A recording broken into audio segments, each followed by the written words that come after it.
Guess what? It's ab day. Okay, so my theory on abs is body weight only.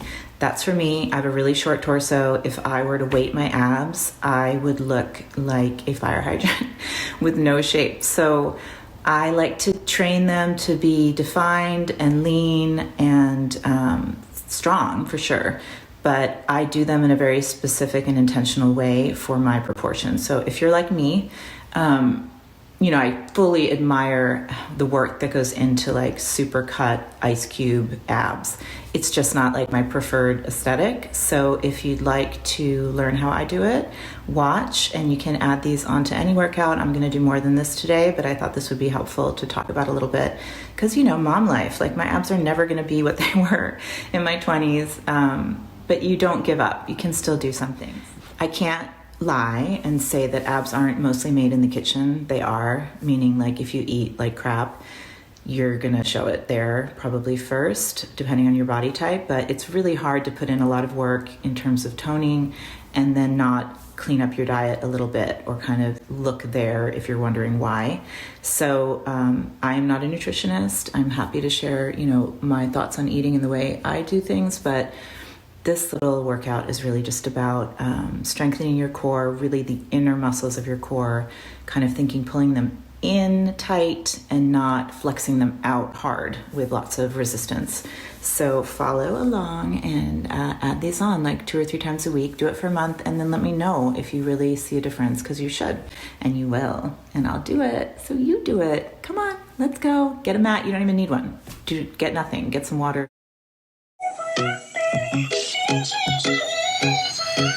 Taking one more breath beside you, so I could find strength to divide. Okay, so you're going to start by getting in a regular plank on your elbows, and then you're going to think about moving into like a down dog. Hold for a second and then go back to a regular plank. Go slowly. Don't dip in your lower back so it hurts. Stay strong, suck your core in, and move through these with intention. And knowing when to kill your pride, there's no one to blame. Nothing really stays the same. This is how we grow. Sometimes we hold on to let go.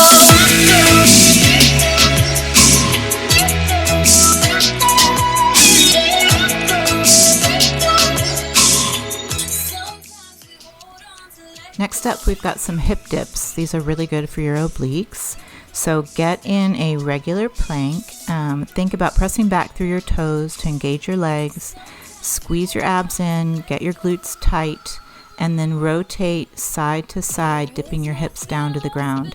Stop at that middle point in the plank so that you know you're set and strong, everything's engaged, you're not feeling it in your lower back, and you're really trying to get as far down on each side as you can.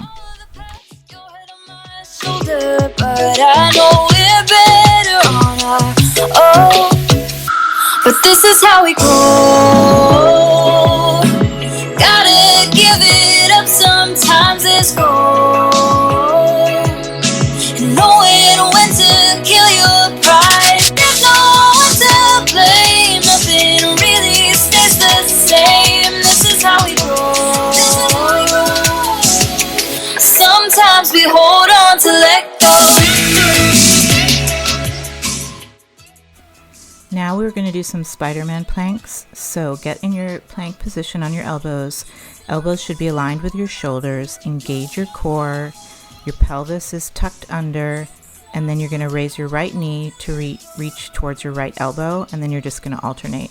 But again, move thoughtfully. Don't dip your lower back. You should never feel any of these in your lower back or your hip flexors too much. And do it for 30 seconds. When to kill your pride, there's no one to blame. Nothing really stays the same. This is how we grow. This is how we grow. Sometimes we hold on to let go.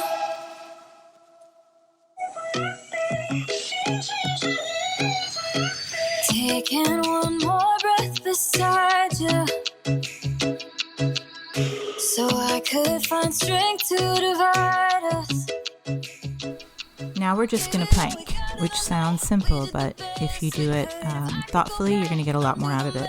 So again, shoulders right over your elbows, think length from your tailbone to the crown of your head, and keep your butt just slightly above parallel so that you're not scooping your lower back, and hold tight.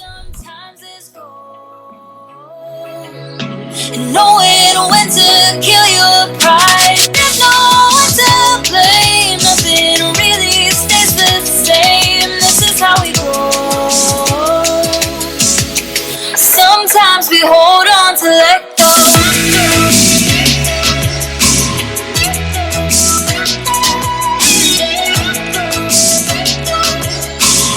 Sometimes we hold on to let go.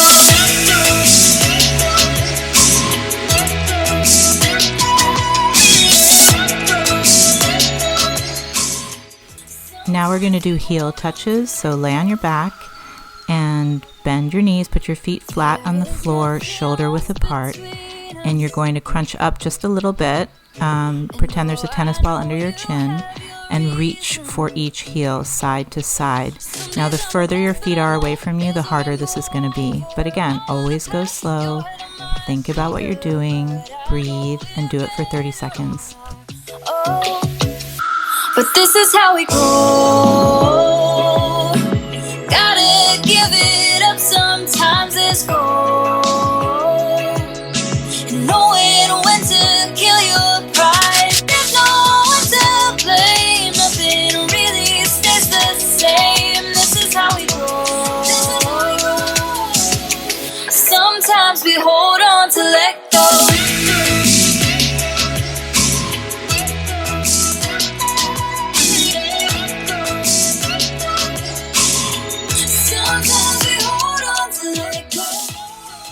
Next up are corkscrews. So put your hands or your fists, if you want to ball your hands up and make fists, whichever is more comfortable.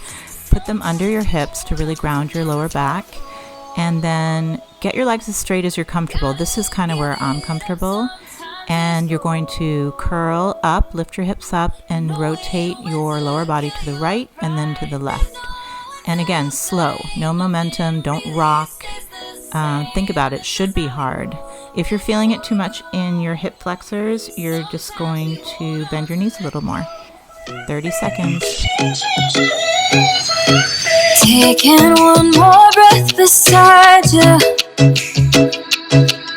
so I could find strength to divide us. Baby, all we got it, I know we did the best we could. If I could go back, undo the mess, I would memorize your face before I go. Hands go under your butt again for this next one, which I call up-down flutter kicks. So really ground the small of your back into the carpet or the mat, whatever you're lying on. Your starting position is your legs like 3 to 6 inches off the ground, and you're going to think small, tight flutters up and down as you raise and lower your legs. You should not feel this in your lower back. If you do, you're going too low. So just decrease the range of motion. You can do this for like 20 degrees instead of 90 degrees if you think of it as angles, okay? 30 seconds, get them done.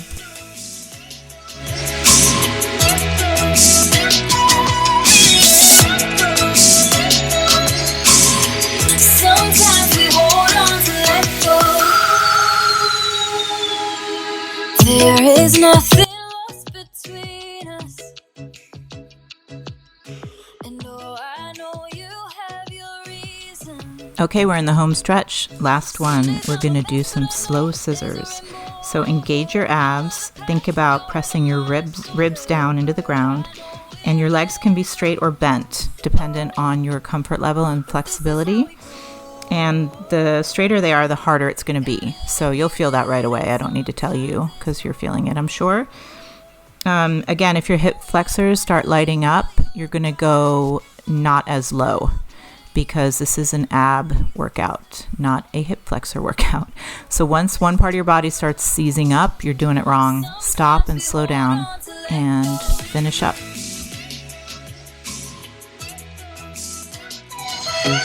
Taking one more breath beside you, so I could find strength to divide us. You did it. That was so hard for me anyway. And after you have kids, like all that lower ab stuff is intense. So take a minute to stretch out. These are the ones that I like to do, but do whatever feels good. I really mean it when I say one thing you're grateful for out loud. It just does something. It's important. Try it out. And again, if you like this video, please subscribe and hit the alarm bell so you'll find out when I post new ones. It'll really help me figure out what you like if you comment and ask for me to do certain things. So I'm here, I'm listening. Help me figure this out and give you guys what you want. Thank you so much for watching. I hope it was fun. I hope it was hard. And I hope you feel really good right now. Until next time, bye.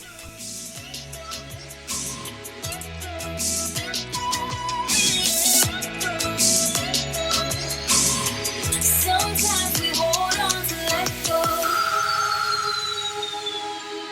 There is nothing